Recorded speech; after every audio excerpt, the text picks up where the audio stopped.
have to learn. And when we do that, we can increase student achievement by 33 percentile points, according to Marzano.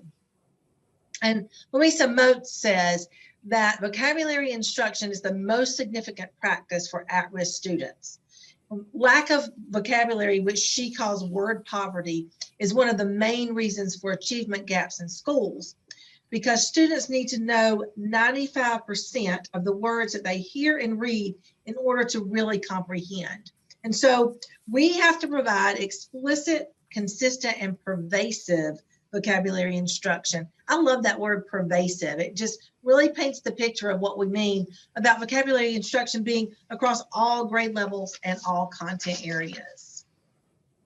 So we're going to look today at how it should be planned and intentional. But before we do, let's practice our why. So I want you to think for just a few minutes about this statement, and then we're going to put you in breakout rooms and let you discuss it with a partner. And what we want you to do is to discuss what topic you think this statement is mostly about. So here's the statement. Without enough weight from the lead, as in leader, the rock did not reach the hog. So in your breakout room, you're going to discuss with your partner, what topic is this mostly about? And I know some of you are searching right now. But what do you think? What do you think this is mostly about? All right, I'm going to send you to breakout rooms, and you'll have just a minute to quickly brainstorm what you think.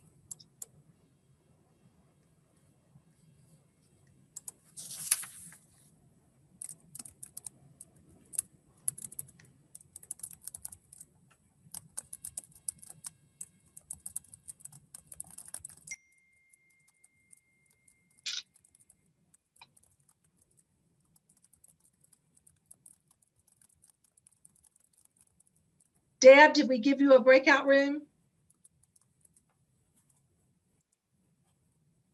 Yep, there's it.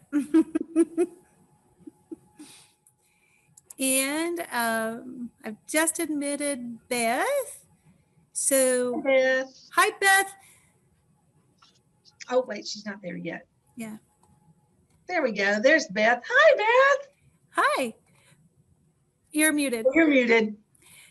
So we're going to throw you in a breakout room real quickly, and they're going to tell you what they're trying to think about or find. We've got a statement on the screen that you're looking at. Okay? Okay. All right. I'm going to send you to 8.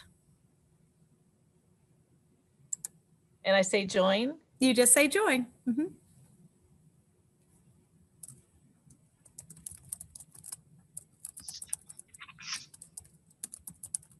I'm going to type it one more time, Millie. And then bring them back pretty quick. Yeah. And did we say put it in the chat? I'll tell you what, we'll ask them to put it in the chat when they get back. Sounds good. Because I didn't. Okay, that sounds fine. All right, so I just broadcast it one more time. Did you see it pop up? Yep. Okay, good. It's hard for me to see it when I'm starting. I wish I could see it. I know it's interesting, isn't it? The difference in doing that. I played school with Jen Hodge a little bit this morning, and I was showing her some things that I'd learned from you, and it's different on when you're the host side, though. Some of it looks different. I know. I'm going to say 10 seconds, then come on back. All right, I'm going to broadcast that, and we're going to start closing the rooms. Boom.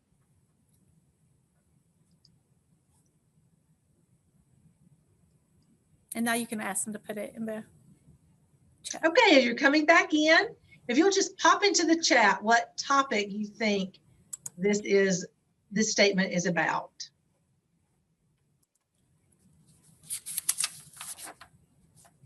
Fishing. Yeah, we got a lot of fishing. I thought that too. That's your favorite answer, isn't it, Pam? Yeah, that was it. How about hunting? The kill a hog. No, we actually discussed that we think this has to do with our teaching reading and That's good. Be brave. Come on, some more thinking about, you got some fishing, student success. We thought maybe it was about farming. Like, oh, yeah. Kind of like a farmer pulling like a certain type of equipment to get, I don't know. Because it does have a word that does relate to farming. So that would be exactly where a student would go with it. I love, okay, we're not being as serious. Some of you guys are being very serious. We're not being that serious. Well, I'm going to go forward and give you some clues. Is this a catapult where you throw a rock? No, but Have enough weight to get it to go far and hit that hog? no, but if you had background knowledge about the sport of curling, then you might have known that the rock was the curling stone and the lead was the co-captain, the weight was force, and the hog was the goal line. Ha. Well, see, we didn't have that background knowledge. Right. We came up with some interesting and creative ideas, but they were nowhere near the truth.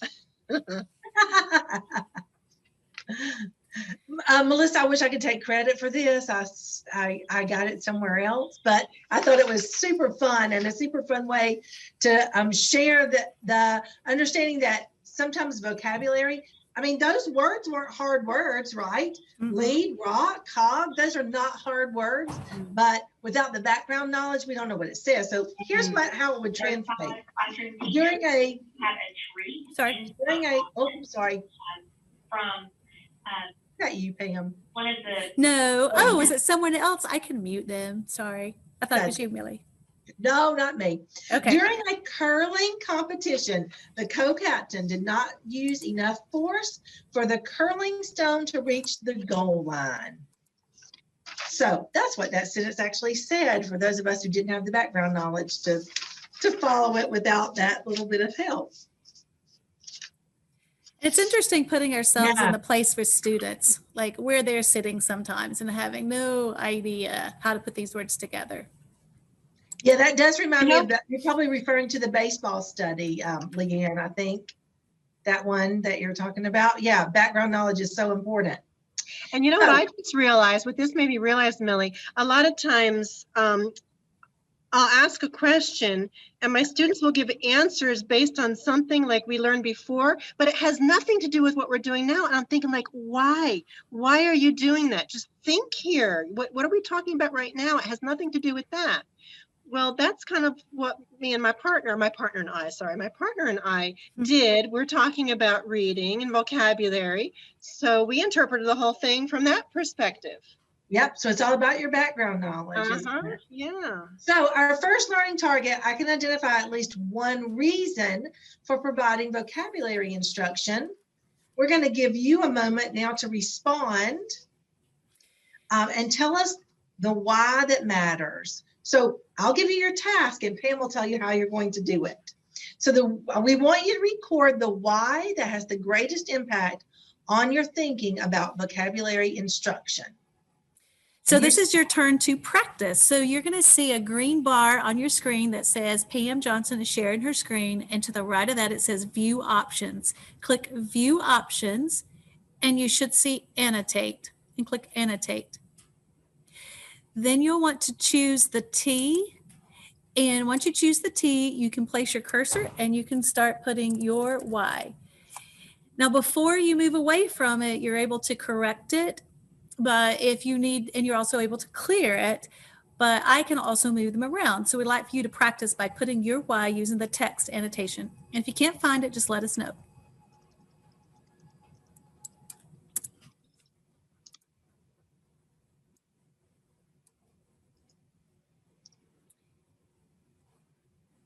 Okay, great. Well, that was me. So dive in, somebody. Yep, somebody else put some in there. What is your why? Whoops, my bad. That was me. I'm back. I've got too many things going on one screen. Great, achievement, yes. And as a teacher, I can move these around so that we can read what's happening. Now, it gets a little crazy. We've got 27 or more, but usually less than 20. It always works great on this blank slide. Take a minute and read what your colleagues are saying. And you can drag mine off the screen if you want to, Pam. I just want to get us started. Okay, cool. Just kind of moving them around. helps with reading comprehension, student access to content. Yeah, poor vocabulary results in comprehension deficits, just like what happened with us with the sentence about curling.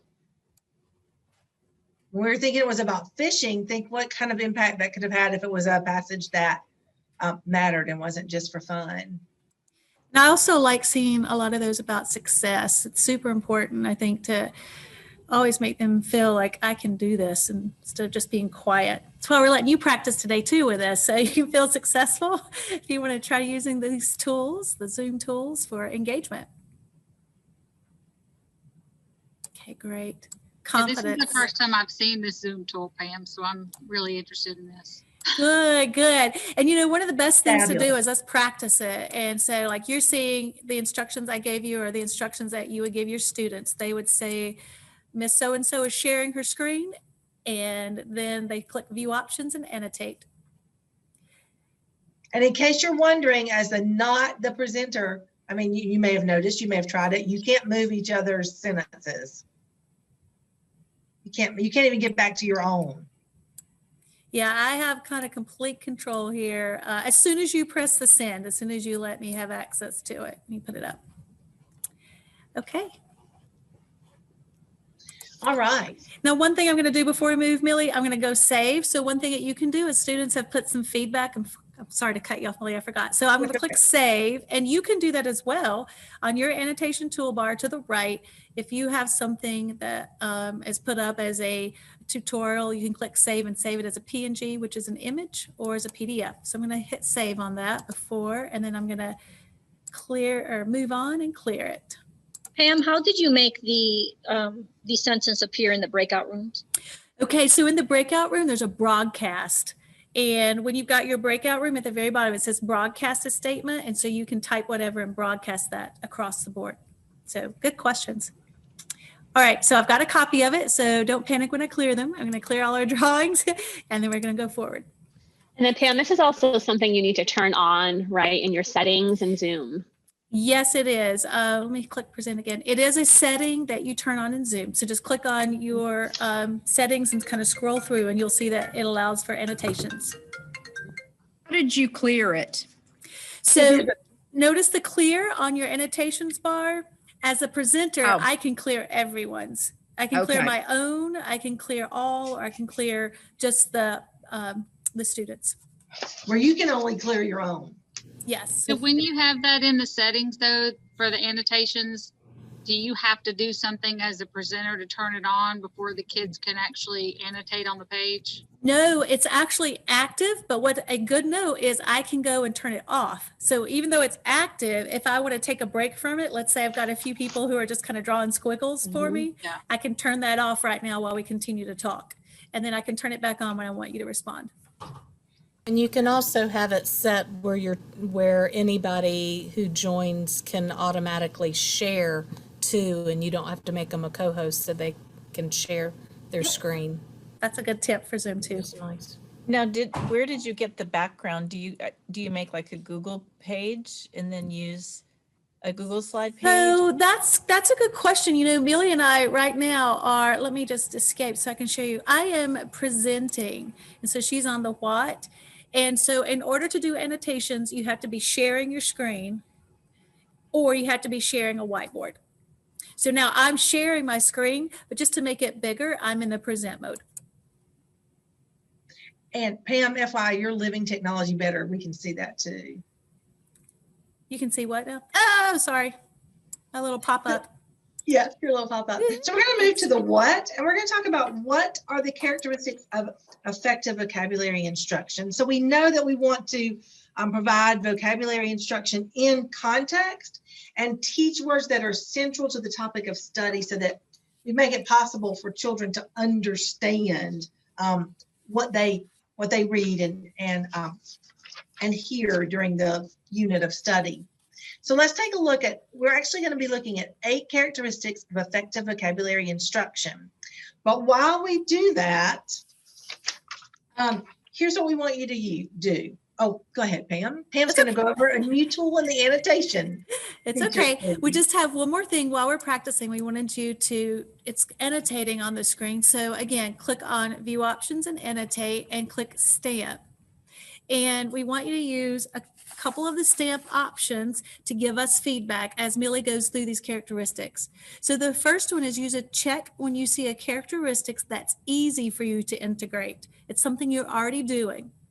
The next thing is use a heart for a characteristic that you're excited about focusing more on or you'd love to try. So check if you're already doing it a lot. A heart if you've started and you're excited about focusing more on that characteristic, and then a question mark for those difficult characteristics to incorporate or something you have questions about. So there's 3 ways of annotating, and Millie's going to get started. All right, so effective vocabulary instruction does not rely on definitions. It needs to be more than definitions. There's actually no research to suggest that copying definitions from the back of the book is an effective strategy. The second characteristic is that students must represent their knowledge of words in linguistic and non-linguistic ways. Having students create their own visual representation or come up with the definition in their own words does support learning vocabulary. Effective vocabulary instruction involves the gradual shaping of word meanings through multiple exposures. So we need lots of exposures to words before we really have that word under our belt. And I would bet that right now, even though we just looked at that example about curling, that we don't have all of those words firmly in our brain where we could go out and teach it to somebody else after just that one exposure. Teaching word parts enhances students' understanding of terms, and we know that fun little fact, and I lost my little fun fact, so no fun fact. No, fun fact, here it is. There are 20 prefixes that are found in almost 3,000 words. So you can see how teaching word parts would have a big impact on students. Before I move on, just take a quick look at this. It's a great way to get a visual feedback or formative assessment of your students if you're having them kind of give you some feedback. So I'm going to go ahead and clear these drawings, and we'll move to the next slide. Use the same 3 annotation tools on this slide, please. All right, characteristic number 5, different types of words require different types of instruction. We don't want to do the same thing with every word every time. A good example is the Freyer model. The Freyer model is a fabulous tool for teaching vocabulary, but it doesn't work every single time. So think about what you want to do. Think about the word. We just recently had some training around vocabulary from the folks at Learning Focused, and one of the things they recommend is testing it out yourself. So you know if that particular type of instruction works well for that word. Students should discuss the terms they're learning. Obviously, we want lots of conversation, and we know that numbered heads collaborative pairs is one of the high impact practices that we want to use in our classrooms. Students should play with words, and we're going to talk a little bit about the idea of word play and have an opportunity to play with words and word parts when we wrap up today. And then finally, instruction should focus on terms that have a high probability of enhancing academic success. There are going to be lots of words that we want to teach, but we have to be sure and choose the ones that are going to have the biggest impact on our students. Yesterday, or Monday in our K2 session, Sherry Ryan Bailey, one of our teachers here at Oakley, shared how they had come up with the words they wanted to teach in a math unit. And because in 2nd grade, they use, sheets and stickers in math, but they decided that was not the vocabulary they wanted to teach because that wouldn't transfer across grade levels, and they wanted to have the biggest impact on students. And so they did tens and ones, place value, that the words that would transfer from year to year. So we didn't have a lot of question marks today, but again, just to kind of emphasize how the visual impact of seeing something yesterday, or I guess Monday when we did this, I still remember there were a couple of question marks with the non-linguistical representations of words, and that would be where some people wanted some templates. So that kind of sticks in my head for that reason. So hopefully this is something too that you can use as a formative assessment, or to have kids interact with words with you when you're sharing your screen. Yeah, and I noticed today that number 1 had nothing but green checks, meaning that you agree with that, and you know not to use definitions in your class, just copying definitions. Jen Hodge, everybody knows Jen Hodge. I had a little chat with Jen Hodge this morning, and we were talking about, she said she could still remember in 7th grade how she had to copy the words from the back of the book. Exactly. How boring that was. All right, well, I'm going to clear the drawings now, and we can move forward. All right, so let's review our learning target for this section. I can summarize the characteristics of effective vocabulary instruction. So we're going to give you the chance to think about summarizing in just a few words, with just a few words and phrases, what you just saw, and it sounded like you were already familiar with, but what you just saw about the characteristics of effective vocabulary instruction. And you're going to get to use a new, a fun tool to do that. So Pam's going to link this Mentimeter into the chat box. What you're going to do is you're going to give 1 or 2 phrases to summarize the characteristics of effective vocabulary instruction. So you're going to click on that link that she's put in the chat, and you're going to get some boxes that you can write in. Be aware that you have a limited number of characters that you can use, so you got to keep it nice and short. It shouldn't be a problem since this is a summary. This is what your screen should look like.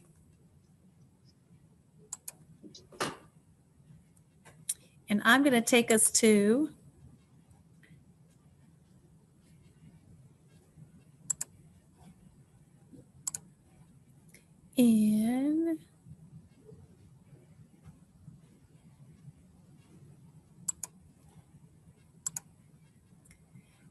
I see interactive has popped up. Variety. So Right. Mentimeter.com is where you can go. It's quick, it's free, and you can just type in a question and have students go. And this is a great way, a great tool for summarizing, having them interact with the words. I've chosen a word cloud, or Millie and I chose a word cloud, so that when words are repeated, they'll get larger. Kind of like how word clouds have worked in the past with other programs. And you're welcome to keep adding. I'm sorry, Millie, go ahead. No, I was going to say, I love that it says mix it up, have fun. And it's a great way to have them also, like, right after you talk about something, recall memory, just come back like we're asking you to do. Come back in and summarize what we just talked about. So yeah, you should be recognizing this as distributed summarizing that we've been doing after each of our learning targets. This is a great tool for that. Why It's do I fun no longer, watching it. Sorry, why Deb. do I no longer have annotations when I press view options? I just turned it off so that we could focus on this for right now. It was just kind of, so I can turn it back on. How do I type in that? How do I put a word in? You go to the link in the chat, Deb. Go to the link in the chat. This is a different tool. Oh. Go to the link in the chat and type in the little boxes you see there. Okay. I don't understand. We're typing. Yep. I got it. Okay. In the box where it gives the address. Yeah, you click on that link and this should pop up. If you can see my screen. Hold on. Let me. Yeah. You might have to minimize, or you can't be in full screen mode. Okay. You have to minimize your screen, Zoom screen. All right. So how do I do that? That's okay. Under view Hit the option, escape button. Escape. Yep. or you can do exit full screen under view options, I Mhm. believe is what it's called. Yeah, exit full screen. But then you have to like double click to get it back open full screen again. Now So I've you lost said you're going everything. to share this presentation with us, right? So we'll have Yes, this we too. are. Absolutely. Yeah. We just wanted to show you a couple of ways, again, it's on building digital word walls, but during the presentation, how to interact with students with vocabulary by actually doing it with you, so you can have some practice. All right, I want to go back and look one more time at our cloud as it keeps developing, and you kind of get the idea of how this works.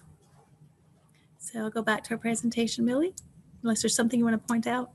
I think let's move on to the how, because I want to give us a chance to talk about how can I create a digital interactive word wall.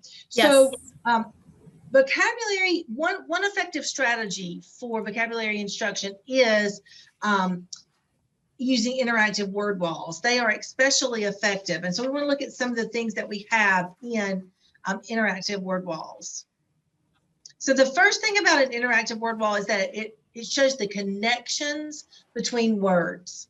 So in the example on the right, you see how this teacher has shown this is an actual, tangible, touchable, interactive word wall that the teacher has made as part of her unit. That example is, most of the examples you'll see today are from Oakley, actually. That example is from 3rd grade in Oakley, the muscular system, and you can see how she's drawn lines and connected the different words that she has there under muscular system. The example on the left is from Brian Maccarelli. It may be familiar to some of you in upper grades, but that is an example created by Brian Maccarelli. But again, it shows the connection between words, and that's an important part of an interactive word wall. So as a 3-6 teacher, you may be thinking, oh, word walls, that's for little kids. It's that thing on the wall with alphabetical, order, the alphabet, the words. No, that's not at all. This one, an interactive word wall shows the connection between words.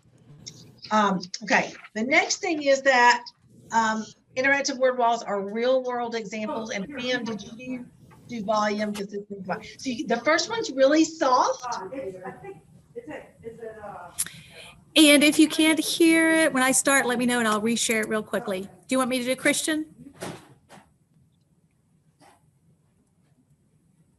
Yeah, we couldn't. Okay, give me just a second then. Stop share. So this one again is part of that muscular system. Am I right, Paula? Unit, and he's going to talk a little bit about this little boy's going to talk about protection, and the next one talks about mobility. Okay. Skeletal system, yeah. Skeletal system. Thank you. For mobility, you can stand up and kick this ball.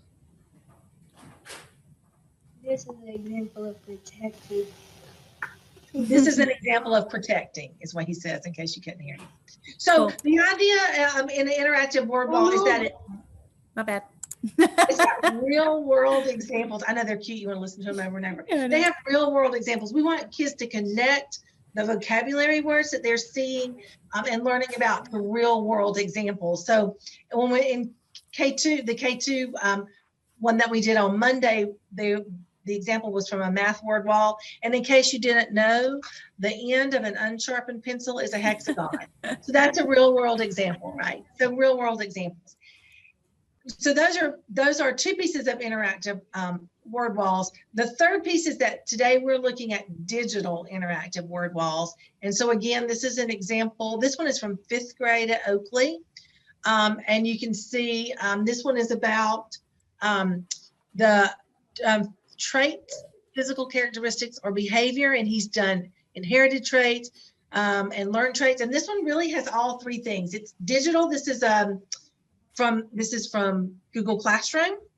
It is connected. You see the connection between the words, and you also see real world examples because we have a cat with kittens and the dog and the little boy high-fiving. So they're not quite as real world as the previous slide because I think they're just photographs the child, Google search, where the one before this were little video clips that the children had made of themselves. Oh. So now we want to give you an opportunity to hear from Paula Ottinger. She's a 3rd grade teacher here at Oakley, and she's going to share with you the work that her team has been doing. I'm going to share. So we were working on the skeletal system, the human body, and we were working first with the skeletal system. Let me get my stuff out of here.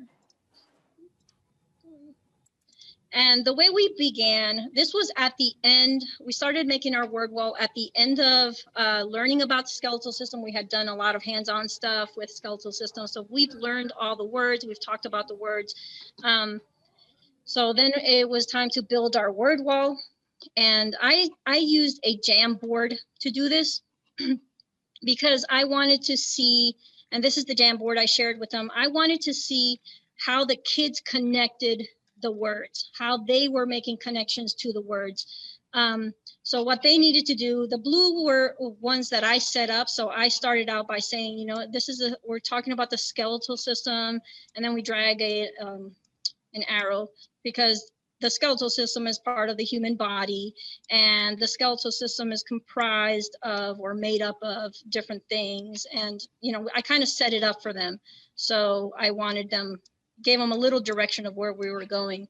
But then the rest of the time, they just came up one at a time, or they drug it from the screen one at a time, and they would choose a word and they would move it to where they thought it should be connected to. And they would make that connection, and they had to explain why they were connecting it there. So I really wanted them to see, like, I wanted to hear their reasoning why those words were connected in those ways. And they did a pretty good job of like exactly where we thought they would go. At the end, what I did with this word wall was I had just a couple of examples already set up of things that they had done, that they had submitted from their work, where we were learning about, like when we learned about the protection, we did these little skulls. So I added it to, you know, when they added it, I added it to the word wall. So our finished word wall looked like this. So these were examples that I had just waiting. I would ask them, where do you think, remember when we did this activity, what were we learning there? We were learning about mobility. So we would drag it over to mobility. So after we did the Jamboard, we had made some Google slides for them. We have this Google slide where they were taking, there's a picture of the Jamboard we had finished, and now they had to, on their own, kind of independent, just kind of recreate that Jamboard just on their own. And they were dragging these little text boxes over to their appropriate places.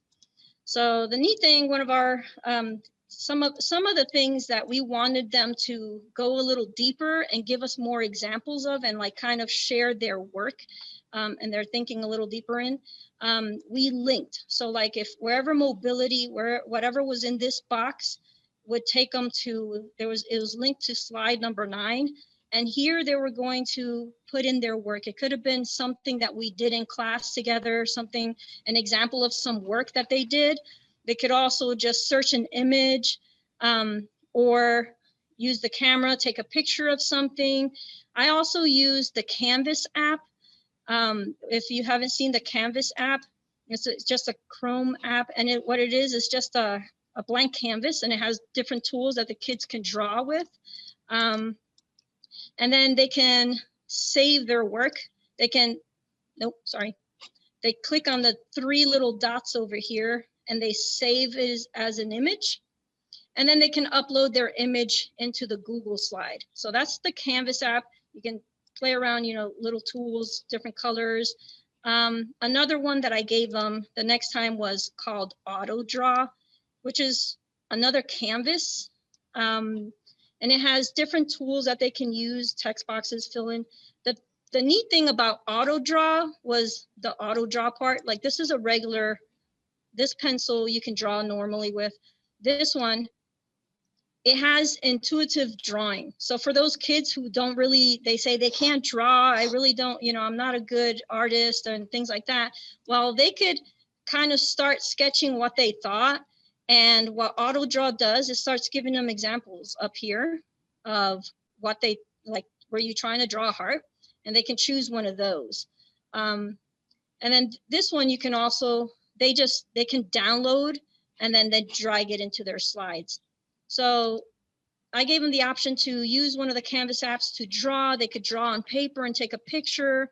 They can make a video or have, you know, include some clip art that they found that they thought illustrated that word mobility. We were illustrating the 3 functions. So they had to illustrate mobility, protection, support.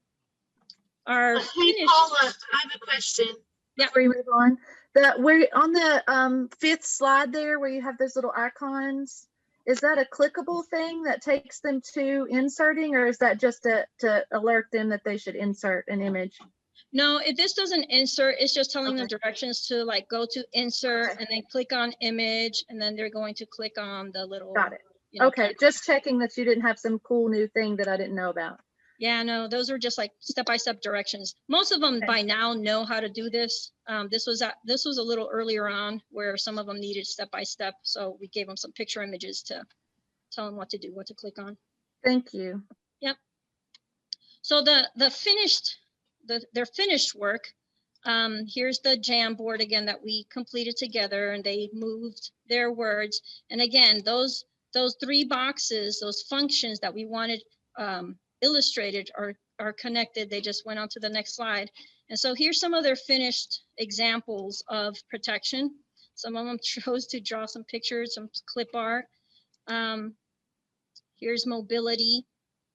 And again, some of their work that we've done together and some other things that they, so I love this little guy running.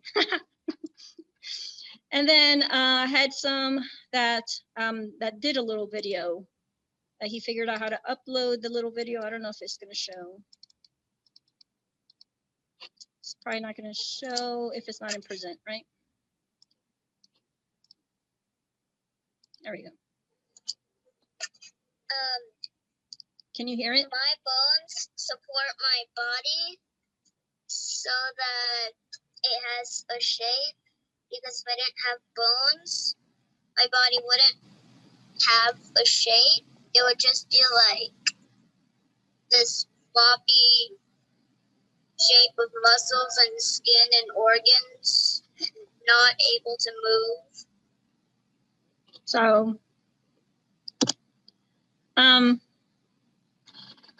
So that's what we did. And then for the muscular system, we kind of did the same thing. I did the Jamboard with them, connecting. This is the Jamboard for the muscular system. A little more, there was a little more to it, and they're in the process of illustrating some of those processes, some of those types of muscles and things like that. So this is the next section. So we're linking it.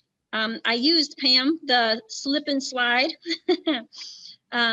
add-on to their word wall, to just add on the next section of word walls that we want, the next section of the word wall we want them to work on.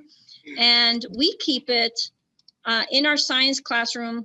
It lives, the word wall that we do together, that I pulled together from all of their work, their collaborative work, lives in our science Google class, just at the very top of the page. So at any point they want to reference that, this is where it lives. So they can always come back to it and see our collaborative word wall here. That's all I got. That was awesome. Thank you. That was great. Thanks. Do you guys have any questions for her? Great. And Paula, I know your examples. I had a private question come to me if that's going to be linked in the slideshow. Can we link yours? Because we just had it where you were sharing. Would that be okay if we link that later? Oh, yeah. Okay, perfect. Okay, great. And template, I see someone asking for the template. If we could Yeah. share the template. So much easier to work off, which is basically what I'm just going to share with you now and kind of end us up with the last few minutes. I want to just talk to you. When I worked with the 3rd through 5th grades, we really just wanted to get them ideas. And we just kind of started off with exactly like what Millie was helping build, that we want connections. And we want those connections then to be, we want the kids to add their own examples, and then we want them to come back to them. So I'm just going to give you some resources and kind of walk you through the resources, sort of like we shared it with those teachers to get started.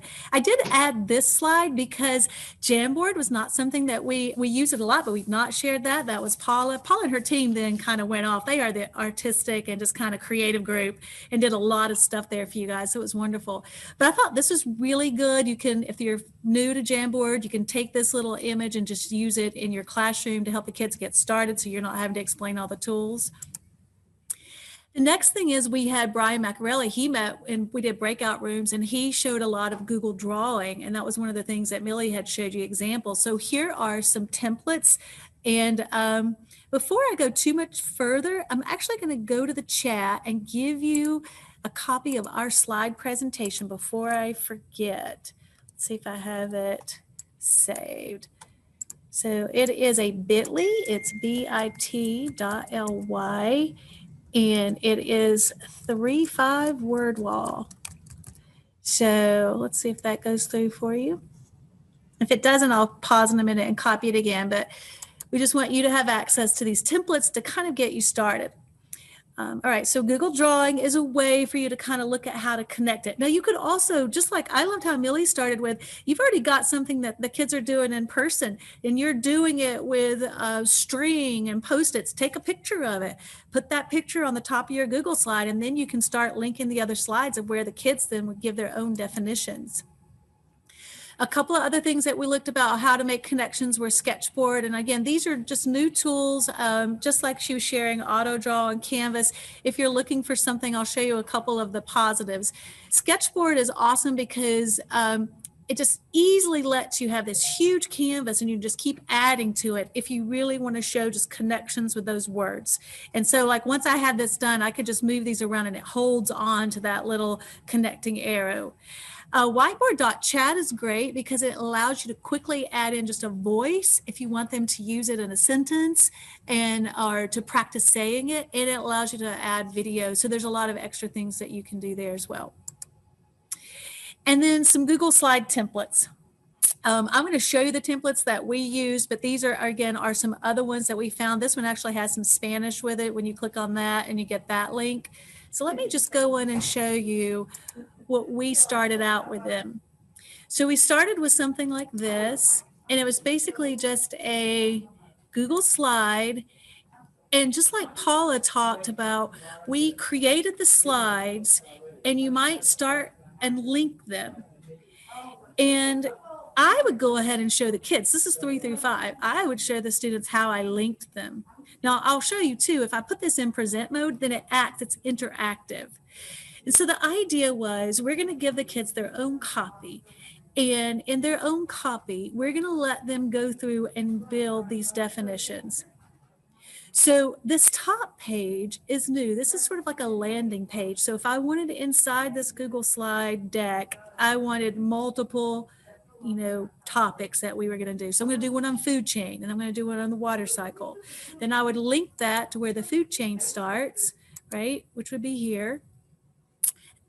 And then we would have our words, and we could actually have the students put them in, or we could already have them there.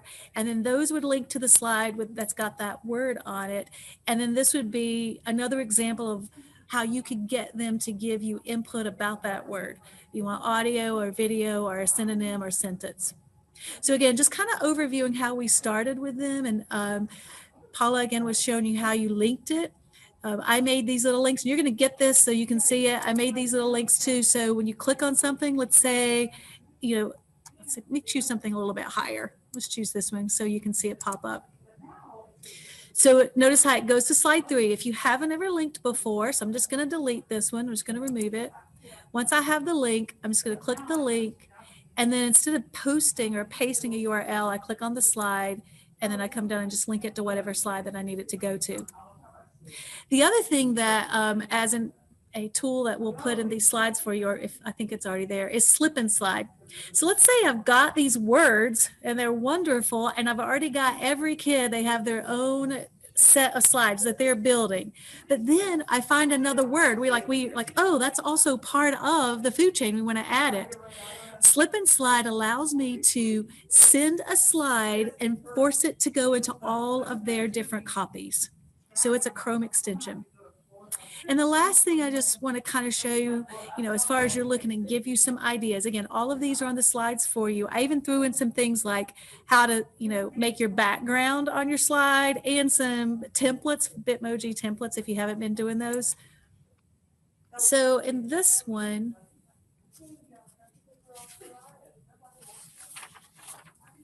it's popping up. just so that you know, the way, you know, Paula was having these words and interacting with them, it's just creating a text box. And it's nothing, I mean, you're not really doing, you're coming down, you're creating a text box, you're typing a word in, and just using that bucket to kind of just change that fill so that you can make it, you know, a certain color. And that might be another way that you are going to connect the words. So just giving you a couple of examples, just walking you through again. We want to just get your ideas flowing so that you can walk away and go, oh, I really love that. And that's what I'm going to try. So here's where we took a picture and we just posted it up. And then if I wanted to link that, I can simply take a text box and put it over top of it with no text in it. And then I just link that text box to where I want to go. So that allows me to link images on an image, basically. So there's nothing there. So I could still just link that to wherever the consumer one was. Again, this was done with Google Drawing. And then on this page, just so you know where some of these are some tips for you, like how-to guides. And this one is the whole slip-in slide that we were talking about, how to add. And I'll put that on the main slides as well. All right. I think the last thing I wanted to show you was that we also had some examples of playing with words. And so just so that you know, when you get this, keep going through these resources. This was a Google drawing. So once you have the words, you can pull them down and it can make, this one ask them to make a poem. And this one is asking, you know, it's kind of a cool way to do a story cube. And I'm going to turn it back over to you, Millie. I know we're running kind of close to time. So I think unless there's some questions about some of the things that you saw today. Question? What's a Okay. story cube? So the story cube is a way to use those words again and creating a look like a cube, and you're creating using the words in play. And if you click on that link, it'll give you a whole little video of how you can see what it looks. I'm sorry. Yeah. Maybe it's an elementary school thing because I'm not an elementary school teacher. It's not a specific thing. It's just it's just a term for that particular way to do that Google drawing. Cool. Yeah, so we are cramming a lot of information in an hour. We're going to review our third learning target. I can begin to construct a digital interactive word wall. And so we want you to be able to take that very first step. So originally we had, I can construct a digital interactive word wall as our learning target here. And it's like, no, that's not really what's happening. We want you to take the first step. So the first step would be to decide what content area do you think would be best for your first interactive word wall? So if you'll move us on. So again, you can use your annotating tool and just pop in there what content area do you think would be best for your first word wall. We don't have time for why, but hop in your thinking about what content area. Oh, is it not turned on? Yep, sorry, my bad. The enable annotation. So now you should have the annotation tool. I see science. Yes, science is really, I think, an easy one to do, don't you, Paula? Was a good one to start with. That was one thing I was actually going to ask is, I know social studies would lend itself more to it, but do you have an example of a language arts? We purposely did not do language arts at Oakley. So we have math and science, but we don't, we may have social studies in 5th grade, but we do not have a language arts ones at this time. We started because it felt easier to start with the other with the other content areas. So the short answer is no, not yet, but if I get one. If you get one, I would love to see an example. We'll be moving to that. We did have one of the teachers who, I think it was kindergarten, were they reading Luna, which is about the bat, or? Yes, which connected to their science standards, but yes, also. Mm-hmm. So what she did is she had some words that the students had actually pulled out of the text that they really liked. I want to say flutter, or it was something kind of interesting. Yes.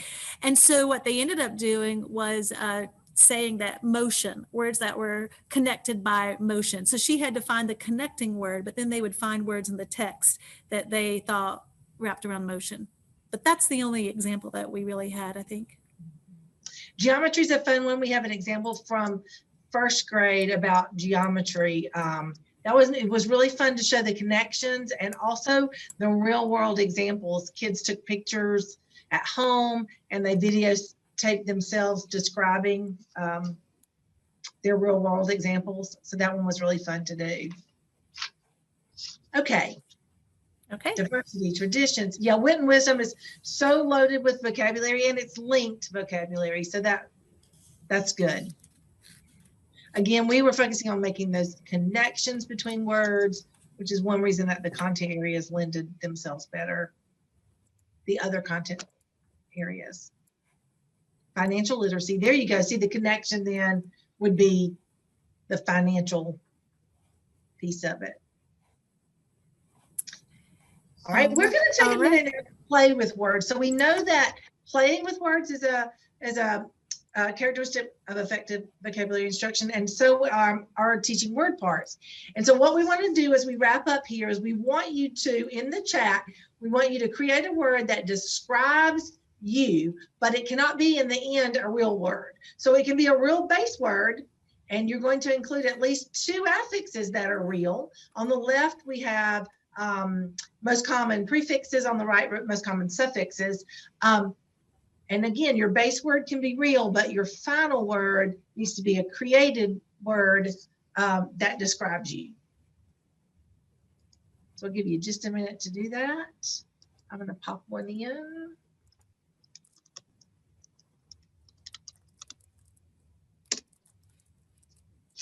And again, I think it would be fun if we had time for you to tell us why that's your word, but non-overachievementful, okay. Over-animatedly, nice. Oh, I know what mine was the other day. It's fun to do these, Millie. Yeah, it's fun, isn't it? Gratefulist, transcraftly, oh, nice. Interhappyable, nice, I like it. Anti-smiley. Can't quit it. Right.